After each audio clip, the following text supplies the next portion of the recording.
Donc, je m'appelle Ezra Teboul, je suis résident dans le studio son à Sporovol pour essayer de faire un projet avec une imprimante 3D et 16 haut-parleurs.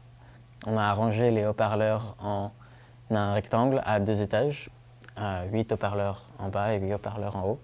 Comme ça, on peut faire se déplacer des sons dans l'espace délimité par les haut-parleurs d'une manière qui reflète les mouvements de la tête d'impression dans l'imprimante 3D dans l'espace sonore. L'idée, en fait, c'est de pouvoir faire comprendre à quelqu'un qui se trouve dans l'espace des haut-parleurs, d'essayer d'imaginer la manière dont l'objet se fait imprimer au fur et à mesure que l'imprimante 3D travaille. Il y a plusieurs aspects à ce projet. Le premier, c'est d'essayer de trouver des choses intéressantes à faire avec l'imprimante 3D qui au niveau du son. Donc, je m'occupe de ça en designant des objets dans Blender qui font en sorte que les moteurs bougent de manière assez rapide, qui ressemble un peu à des arpèges en fait, et avec des plages de fréquences assez intéressantes. Donc en fait, il se trouve que la fréquence qu'on entend correspond à la vitesse de déplacement d'un moteur en particulier. Donc, quelque chose qui à la base est juste une marque d'une efficacité pas complète, où le moteur vibre à la vitesse à laquelle il est censé se déplacer, plutôt que de dépenser toute l'énergie électrique qu'il reçoit en mouvement. Cette inefficacité-là, en fait, je m'en sers à j'en prends avantage pour essayer de transformer l'imprimante en un instrument de musique. Je fais ça en mettant des microphones de contact, ce qui s'appelle aussi des microphones piezo, sur chaque moteur. Et je fais passer ça à travers des préamplis. Et après, je fais rentrer ça dans une carte son. L'ordinateur qui contrôle l'imprimante contrôle aussi la rentrée du son et la manière dont le son est respatialisé dans les 16 haut-parleurs à la sortie.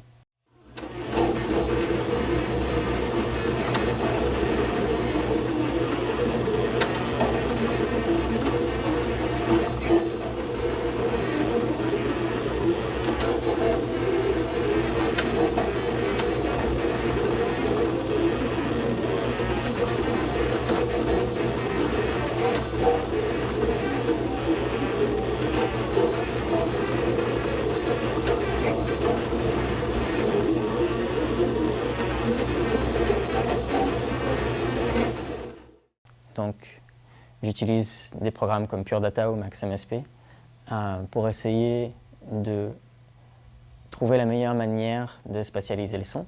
Et donc, en ce moment, je suis en train d'explorer 2 voies principales. Soit je prends le code de l'imprimante elle-même, qui s'appelle du G-code, et je sépare chaque petite instruction en un bloc de données différentes, que après je donne une par une à MaxMSP ou à Pure Data pour essayer de changer la localisation du son en 3 dimensions. Donc en fait, c'est plutôt un processus offline où le code est généré pour l'imprimante et pour MaxMSP, et les deux opèrent indépendamment mais côte à côte et de manière coordonnée. A priori, si on appuie les deux, enfin si on démarre les 2 processus en même temps, le son devra suivre de manière exacte les mouvements de l'imprimante. L'autre façon de faire, que j'explore particulièrement aujourd'hui, c'est d'essayer de prendre les sons de l'imprimante elle-même, qu'on est en train de spatialiser, de faire de la détection de fréquences sur chaque canot, et d'essayer de détecter la vitesse de chaque moteur, parce que la fréquence et la vitesse de chaque moteur, encore une fois, sont directement reliés. Et d'essayer d'utiliser ces données-là pour respatialiser le son. Donc ça veut dire d'essayer de passer de vitesse à des coordonnées. Donc ça veut dire qu'il faut choisir une ordonnée de départ et il faut assigner des directions à chaque fois qu'un moteur s'arrête ou recommence. Et donc ça a d'autres problèmes que la manière dont je décrivais avant, où on processe juste des listes une par une. Là, il faut essayer de vraiment trouver les limites d'amplitude et de fréquence qui font en sorte que l'ordinateur il est sensible à des changements d'amplitude et de fréquence, mais pas trop sensible non plus, et qu'il n'y a pas trop de données non plus. Et au niveau plus compositionnel, j'essaie de faire deux choses. J'essaie de faire des compositions un peu plus courtes, entre 3 et 10 minutes peut-être, qui montrent un peu le potentiel de l'imprimante 3D comme un instrument de musique dans un contexte assez musical. L'idée, c'est peut-être d'avoir des accompagnements avec d'autres instruments ou de vraiment faire ça comme une performance. Et après, l'autre aspect que j'essaie d'explorer avec ce projet, c'est d'essayer de faire des pièces beaucoup plus longues, toujours avec le son et l'imprimante 3D et le système de 16 haut-parleurs, mais essayer d'y réfléchir plus comme une pièce d'installation où chaque processus dure entre 4 et 8 heures et au bout d'un moment se fait itérer pour explorer un peu un aspect du fonctionnement de l'imprimante de manière vachement plus méthodique. Donc là, j'essaye de réfléchir à toute une série de sphères qui évoluent de manière aléatoire. Chaque sphère se fait découper en petits morceaux. Chaque petit morceau change de location de manière